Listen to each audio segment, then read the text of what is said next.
Voilà, chers élèves, chers apprenants, voilà, voici l'exercice d'application proposé à l'issue de l'exposition du cours. Voilà, donc je vous invite à suivre. On va proposer une correction à ça. Voilà, on va proposer ensemble une correction.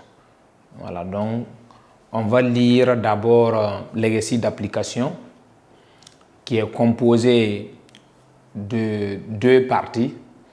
Il y a le grand 1 et le grand 2. Les deux parties sont indépendantes.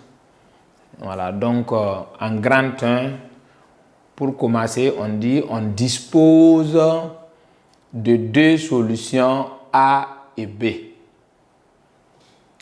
Grand A, c'est une solution de chlorure de cuivre.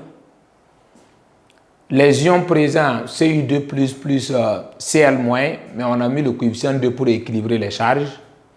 Solution B, c'est une solution de nitrate de fer.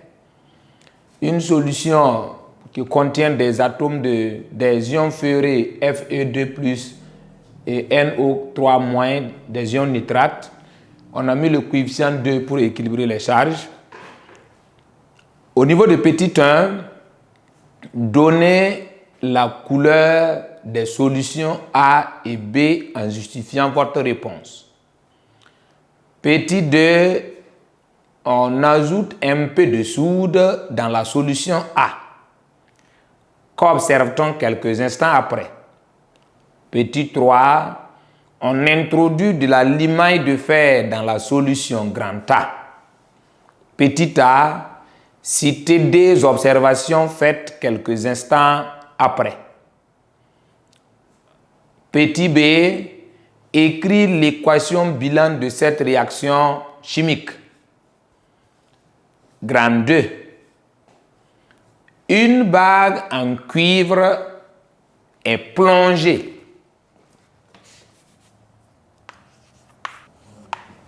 Voilà, donc grand 2, une bague en cuivre est plongée dans une solution d'acide nitrique.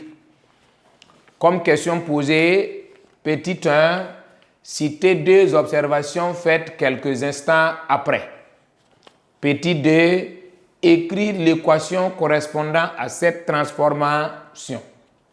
Voilà, donc on va procéder à la proposition de correction de cet exercice. Voilà, donc correction.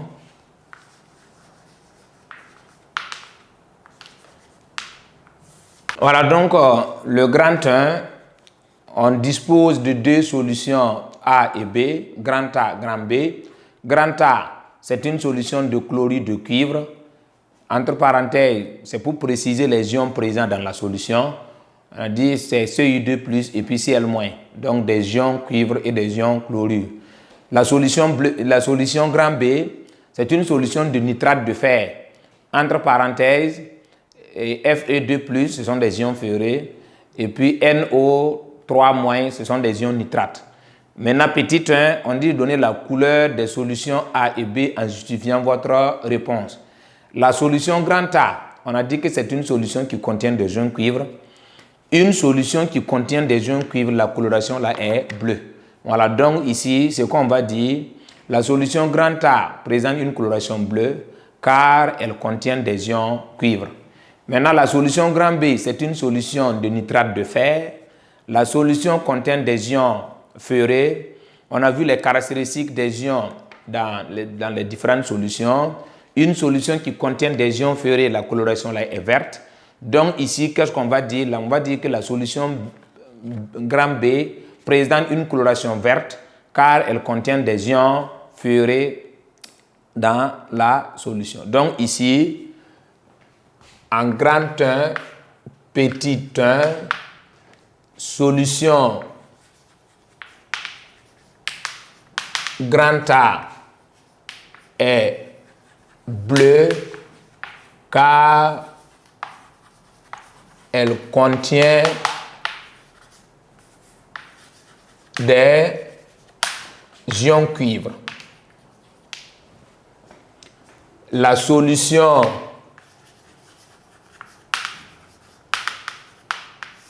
B est verte car elle contient des ions ferrés. Voilà, donc voici en gros ce qu'on peut proposer par rapport à la question petit 1. En petit 2, qu'est-ce qu'on nous demande? On dit on ajoute un peu de soude dans la solution grand A. Qu'observe-t-on quelques instants après? Ici, la solution grand A, il faut connaître d'abord la nature des ions qui se trouvent dans la solution. Précisément, c'est le cation là qui nous intéresse plus et c'est le cation là qui est le responsable de la coloration de la solution. Donc ici, la solution grand A contient des ions cuivre. C'est ça qui est important. Maintenant, si on veut de la soude dans une solution contenant des ions cuivre, qu'est-ce qu'on va observer? Dans le cours, qu'est-ce qu'on a dit? On a pris une solution de chlorure de cuivre. Quand on verse de la soude dans la solution, on constate que la solution là présente un précipité bleu d'hydroxyde de cuivre. Donc ici, comme la solution grand A contient des ions cuivre, si on ajoute un peu de soude, on va observer ce qu'on appelle un précipité bleu d'hydroxyde de cuivre. Voici ce qu'on peut observer. J'ai dit observer, on ne demande pas d'interpréter, c'est observer. Voilà, donc ici, pour répondre à la question, en ajoutant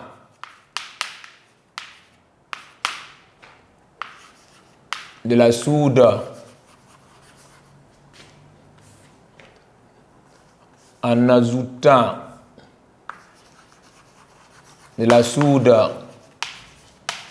dans la solution grand A,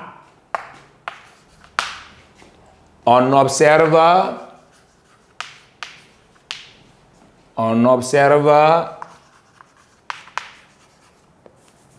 un précipité bleu, il y a d'autres qui disent précipité bleuâtre, il n'y a pas de problème, hein? Précipité bleu d'hydroxyde de cuivre. Voilà, voici ce qu'on peut dire par rapport à la question 2. La question 3. On introduit de la limaille de fer dans la solution grand A. Petit a, citez 2 observations faites quelques instants après. Donc ici, en petit 3, petit a, on introduit de la limaille de fer dans la solution grand A. Toujours dans la solution grand A, on a dit que c'est une solution qui contient des ions cuivre. Si on verse de la poudre de fer ou bien de la limaille de fer dans la solution, quelles sont les observations qu'on peut observer quelques instants après? Dans le cours, je vous ai dit que le minimum là, c'est connaître le nombre. Mais ici, les questions là, il faut faire attention, puisque si on te donne par exemple une observation et puis tu cites tout, bon, en réalité, tu n'as pas appuyé, tu peux citer et puis ajouter encore d'autres. Donc, il faut répondre à la question. On a dit petit a, citer 2 observations faites quelques instants après.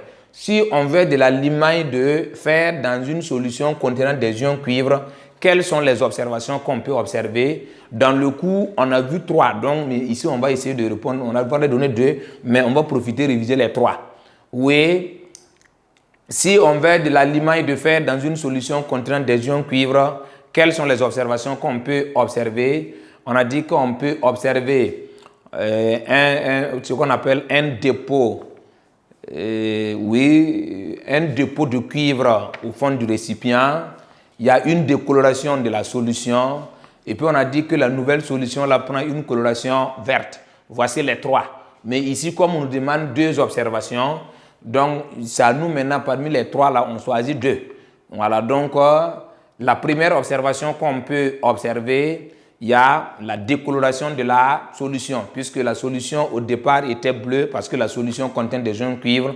Dès qu'on verse de la limaille de fer, on constate que cette solution-là disparaît progressivement. Donc, on constate les observations, une disparition progressive de la solution bleue et l'apparition d'une couleur verte ou bien d'une coloration verte. Et on observe un dépôt de cuivre au fond du récipient. Donc ici, On va dire, oui, on dit citer deux observations faites quelques instants après. Donc, les deux observations sont.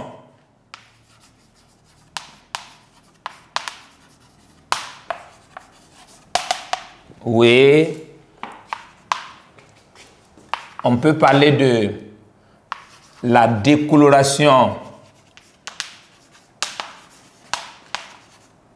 de la solution. On peut ajouter également un dépôt de cuivre. On peut observer un dépôt de cuivre, mais si vous voulez, si vous ajoutez aussi au fond du récipient, il n'y a pas de problème. Voilà, donc un dépôt de cuivre. Voilà, ce sont des observations. Et puis bon, on peut ajouter, comme nous sommes en exercice, on peut ajouter une troisième, même si on a dit deux.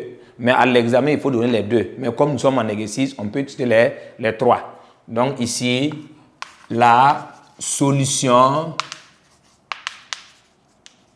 prend une coloration verte. Voilà, voici les différentes observations qu'on peut observer si on ajoute de la limaille de fer dans une solution contenant des ions cuivre. En petit b, on dit décrire l'équation bilan de cette réaction chimique. L'équation, puisqu'il y a deux, il y a la réaction là, c'est entre quoi? Puisqu'on a mélangé, on a une solution qui contient des ions cuivre et puis on a ajouté des atomes de fer. Donc, il y aura des réactions. Donc, ici, en petit b, l'équation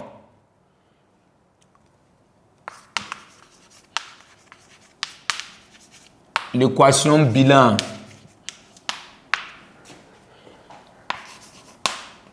de cette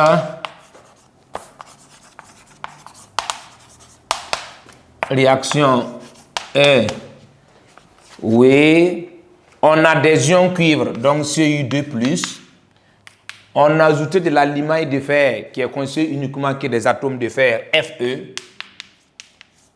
Maintenant, les ions cuivre, puisqu'on a dit une décoloration de la solution, ça veut dire que les ions cuivre là, vont disparaître au fur et à mesure. Ça veut dire qu'ils vont se transformer en atomes de cuivre. Donc les Cu2+ là vont se transformer en Cu.